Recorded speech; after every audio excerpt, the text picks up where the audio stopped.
ഒരു സ്വതന്ത്ര സ്ഥാനാർത്ഥി മത്സരിക്കുന്നു എന്നിരിക്കട്ടെ, ഈ രാജ്യത്തെ നിയമപ്രകാരം അയാൾക്ക് ബൂത്തിലിരിക്കാൻ ആളില്ല എന്നും ഇരിക്കട്ടെ, സ്വതന്ത്ര സ്ഥാനാർത്ഥികൾക്ക് ഉണ്ടാവില്ലല്ലോ.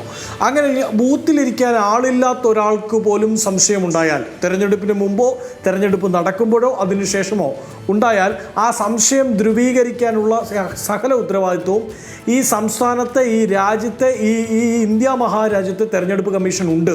അപ്പോൾ അവിടെ ബൂത്തിൽ പ്രവർത്തകരുണ്ടായിരുന്നു, അവർ നോക്കിയില്ലേ, അവർ പറഞ്ഞില്ലേ എന്ന് പറഞ്ഞാൽ ബൂത്തിലെ പ്രവർത്തകരുടെ മേലുള്ളത് ധാർമ്മികപരമായ ഉത്തരവാദിത്വവും തെരഞ്ഞെടുപ്പ് കമ്മീഷൻ്റേത് നിയമപരമായ ഉത്തരവാദിത്വവുമാണ്. ഏത്?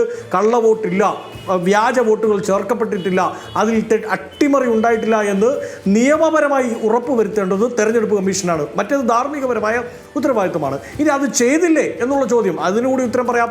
ഇന്ന് വളരെ കൃത്യമായി തൃശ്ശൂരിൽ ഞങ്ങളുടെ DCC പ്രസിഡന്റ് പറഞ്ഞതുപോലെ, ഞങ്ങൾ ഈ തെരഞ്ഞെടുപ്പിൻ്റെ ആദ്യഘട്ടങ്ങളിൽ തന്നെ വളരെ കൃത്യമായി തൃശ്ശൂർ കളക്ടറിന് പരാതി കൊടുത്തിരുന്നു. തെരഞ്ഞെടുപ്പിൽ വ്യാപകമായ അട്ടിമറി ഉണ്ട്, അത് അന്വേഷിക്കണം. തെരഞ്ഞെടുപ്പ് നടന്നതിന് ശേഷവും ഈ അസാധാരണമായ അത്ഭുതാവഹമായ ഒരു റിസൾട്ട് തൃശ്ശൂരിൽ, അത് 3-ാം സ്ഥാനത്ത് നിൽക്കുന്ന പാർട്ടി ഇത്രമാത്രം മൈലേജോടുകൂടി അവിടെ ജയിച്ചു കയറുമ്പോൾ, പ്രത്യേകിച്ച് നാട്ടികയടക്കം ഇടതുപക്ഷത്തിന് വലിയ സ്വാധീനമുള്ള അവരുടെ കോർ വോട്ടുകൾ ഉള്ളിടത്ത് അതിനെ കവച്ചു വെച്ചുകൊണ്ട് 3-ാം സ്ഥാനത്ത് നിൽക്കുന്ന ഒരു പാർട്ടി കടന്നു വരികയാണ്. കോൺഗ്രസിൻ്റെ കോർ വോട്ടുകൾ ഉള്ളിടത്ത്, ഞങ്ങളുടെ പാർട്ടി വോട്ടുകൾ, കേഡർ വോട്ടുകളുള്ള ബൂത്തുകളിലടക്കം ഞങ്ങൾ പോലും കണ്ടിട്ടില്ലാത്ത വോട്ടർമാർ വന്ന് വോട്ട് ചെയ്ത് പോയിട്ടുണ്ട്. അത് ഞങ്ങൾ അവിടെ തന്നെ ചോദ്യം ചെയ്തിട്ടുണ്ട്. അത് നിങ്ങളുടെ ആർക്കൈവുകൾ എടുത്ത് നോക്കിയാൽ അറിയാം. ഞങ്ങൾ പരാതി കൊടുത്തിട്ടുണ്ട്. എന്താ തെരഞ്ഞെടുപ്പ് കമ്മീഷൻ പരാതി കൊടുക്കണമെങ്കിൽ ചെയ്യേണ്ടത്?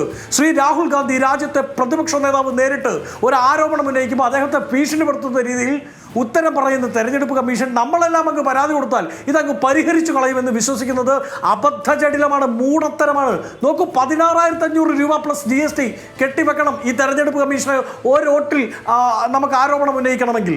16,500 രൂപ. ഈ രാജ്യത്തെ പൗരൻ്റെ ഏറ്റവും പ്രധാനപ്പെട്ട അവകാശം. ഈ രാജ്യം ലോകത്താകമാനം ഒരു ജനാധിപത്യ രാജ്യമാണ് എന്ന് പറഞ്ഞു പഠിപ്പിക്കുന്ന സമയത്ത് ഏറ്റവും പ്രധാനപ്പെട്ട നമ്മുടെ അഭിമാനമാണ് എന്ത്? ജനാധിപത്യം. അത് സംരക്ഷിക്കുന്നതുമായി ബന്ധപ്പെട്ട് ഇവിടെ കോടികൾ ഒഴുക്കുന്ന സമയത്ത് നമ്മളൊരു പരാതി ഉന്നയിക്കണമെങ്കിൽ കൊടുക്കണമെന്നേ 16,500 രൂപ.